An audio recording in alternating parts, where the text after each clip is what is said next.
perkenalkan, nama saya Cecilia Tamboto. Saat ini saya akan membahas materi dengan judul konsep dasar rantai pasok dan studi kasus yang saya ambil pada kopi kenangan. Dalam video ini saya akan membahas bagaimana kopi kenangan membangun sistem rantai pasok yang efisien dan berkelanjutan untuk kualitas rasa serta kepuasan pelanggan. Selamat menyaksikan. Studi kasus konsep dasar rantai pasok pada kopi kenangan.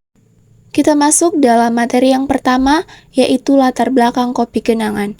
Kopi kenangan merupakan salah satu perusahaan minuman siap saji asal Indonesia yang bergerak di bidang penjualan kopi dengan konsep Grab and Go. Didirikan pada tahun 2017 oleh Edward Tirtanata dan James Prananto. Kopi kenangan bertujuan menghadirkan kopi berkualitas tinggi dengan harga terjangkau bagi masyarakat urban yang menginginkan kepraktisan dan cita rasa premium. Dalam waktu singkat, kopi kenangan berkembang pesat dan berhasil membuka ratusan gerai di berbagai kota besar di Indonesia.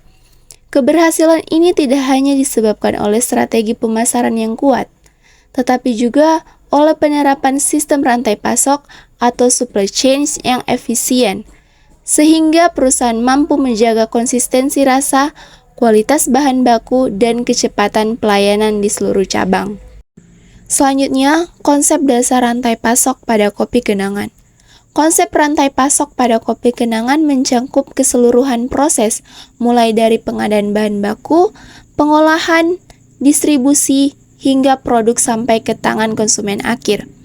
Sebagai perusahaan yang menjual produk minuman siap saji, keberhasilan kopi kenangan sangat bergantung pada kelancaran aliran bahan baku dan informasi dalam rantai pasoknya. Perusahaan bekerja sama dengan berbagai pemasok lokal untuk mendapatkan bahan baku utama. Bahan-bahan tersebut dikirim ke pusat distribusi, tempat dilakukan proses sortir, pengolahan awal, dan pengemasan sebelum didistribusikan ke seluruh gerai. Sistem distribusi ini juga didukung oleh teknologi digital seperti aplikasi internal dan sistem POS atau Point of Sales yang membantu perusahaan mengatur stok bahan dan memantau permintaan secara real time. Selanjutnya kita masuk dalam komponen rantai pasok pada kopi kenangan. Yang pertama, supplier atau pemasok bahan baku. Pada tahap pemasok bahan baku, kopi kenangan bekerja sama dengan berbagai mitra lokal untuk memperoleh biji kopi berkualitas tinggi dari daerah-daerah penghasil kopi unggulan di Indonesia seperti Aceh Gayo, Toraja, dan Jawa Barat. Selain biji kopi, bahan tambahan lain seperti susu, gula aren, dan es batu juga disuplai dari pemasok terpercaya yang telah memenuhi standar kualitas perusahaan. Kopi kenangan menjalin kemitraan jangka panjang dengan petani lokal untuk memastikan kontinuitas pasokan, menjaga mutu bahan baku, serta mendukung kesejahteraan petani sebagai bagian dari komitmen keberlanjutan. Selanjutnya, produksi dan pengelolaan. Pada tahap produksi dan pengelolaan, proses sangrai biji kopi dilakukan secara terpusat di fasilitas produksi milik kopi kenangan atau melalui kerja sama dengan mitra khusus. Proses ini diawasi oleh tim quality control untuk memastikan cita rasa yang konsisten di setiap gerai. Selain itu, perusahaan juga memanfaatkan sistem digital untuk memantau persediaan bahan baku, memperkirakan kebutuhan produksi, serta mengurangi potensi pemborosan. Tahap berikutnya adalah distribusi dan logistik, di mana kopi kenangan menggunakan sistem pusat distribusi regional untuk mengefisiensikan proses pengiriman bahan baku ke setiap gerai di berbagai daerah. Dengan dukungan sistem logistik berbasis data dan teknologi, perusahaan dapat memantau pergerakan barang serta permintaan pasar secara real time, sehingga risiko kehabisan stok atau stock out maupun kelebihan persediaan atau overstock dapat diminimalkan. Dan yang terakhir, pada tahap gerai dan pelayanan konsumen, seluruh proses penyajian minuman dilakukan dengan mengikuti standar operasional prosedur atau SOP yang ketat untuk menjaga kualitas dan rasa yang konsisten. Setiap gerai dilengkapi dengan sistem point of sales atau POS dan terhubung dengan aplikasi digital yang mengintegrasikan data penjualan, stok, serta preferensi pelanggan. Kopi Kenangan juga aktif mengumpulkan umpan balik dari pelanggan melalui aplikasi untuk meningkatkan mutu produk dan pelayanan, sehingga tercipta pengalaman konsumen yang memuaskan. Selanjutnya, analisis efisiensi rantai pasok pada Kopi Kenangan. Yang pertama, sumber bahan lokal. Salah satu kunci efisiensi rantai pasok pada Kopi Kenangan terletak pada penggunaan bahan baku lokal. Perusahaan menjalin kerjasama langsung dengan petani kopi dan produsen lokal di berbagai daerah Indonesia, seperti Aceh Gayo, Toraja, dan Jawa. Strategi ini tidak hanya membantu menekan biaya transportasi dan impor bahan, tapi juga memastikan ketersediaan bahan baku secara berkelanjutan. Selain itu, kemitraan dengan petani lokal mendukung ekonomi daerah dan memperkuat identitas merek sebagai produk kopi khas Indonesia. Yang kedua, pusat distribusi terintegrasi. Efisiensi juga terlihat dari penerapan sistem pusat distribusi terintegrasi atau central kitchen. Semua bahan baku utama seperti kopi, susu, dan gula aren diproses atau dikemas di satu lokasi sebelum didistribusikan ke seluruh gerai.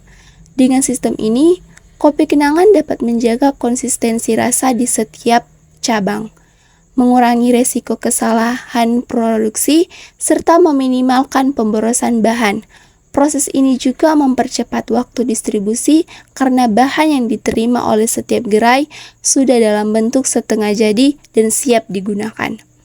Dan yang ketiga, digitalisasi sistem. Selanjutnya, Kopi Kenangan mengoptimalkan digitalisasi dalam manajemen rantai pasok. Mereka menggunakan sistem point of sales atau POS yang terhubung dengan data penjualan dan stok di setiap gerai secara real time.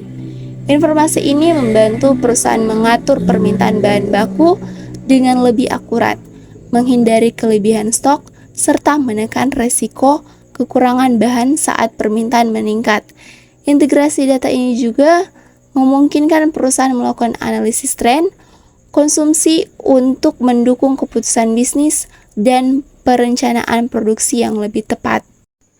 Selanjutnya, kemitraan logistik. Dalam aspek distribusi produk, Kopi Kenangan menerapkan kemitraan logistik yang efisien dengan berbagai platform pengantaran seperti GoSend, Grab Express, dan layanan internal aplikasi Kopi Kenangan. Kerjasama ini membantu mempercepat proses pengiriman minuman ke pelanggan tanpa perlu mengeluarkan biaya besar untuk membangun armada logistik sendiri. Dengan sistem ini, perusahaan dapat fokus pada produksi dan pelayanan, sementara distribusi ditangani oleh mitra logistik yang memiliki jaringan luas dan efisien. Dan yang terakhir, feedback pelanggan. Selain faktor operasional, efisiensi rantai pasok Kopi Kenangan juga didukung oleh pemanfaatan feedback pelanggan. Melalui aplikasi dan media sosial, perusahaan secara aktif memantau ulasan dan preferensi konsumen. Data ini digunakan untuk mengembangkan produk baru dan menyesuaikan stok bahan baku sesuai tren permintaan pasar. Pendekatan berbasis data ini menjadikan rantai pasok lebih adaptif, mengurangi risiko overproduction, dan meningkatkan kepuasan pelanggan secara keseluruhan. Dari materi yang sudah dijelaskan tadi, dapat disimpulkan Kopi Kenangan berhasil menciptakan rantai pasok yang efisien melalui kerjasama dengan pemasok lokal, sistem distribusi terpusat, dan penggunaan teknologi digital. Strategi ini membantu menjaga kualitas bahan baku, konsistensi rasa, serta mempercepat proses distribusi ke seluruh gerai. Selain itu, pemanfaatan data dan umpan balik pelanggan membuat rantai pasok lebih responsif terhadap kebutuhan pasar. Dengan sistem yang terintegrasi, Kopi Kenangan mampu tumbuh pesat dan mempertahankan kualitas produknya di tingkat nasional. Itulah sekilas tentang konsep dasar rantai pasok pada Kopi Kenangan. Semoga bisa menambah wawasan kita semua, dan terima kasih telah menyimak.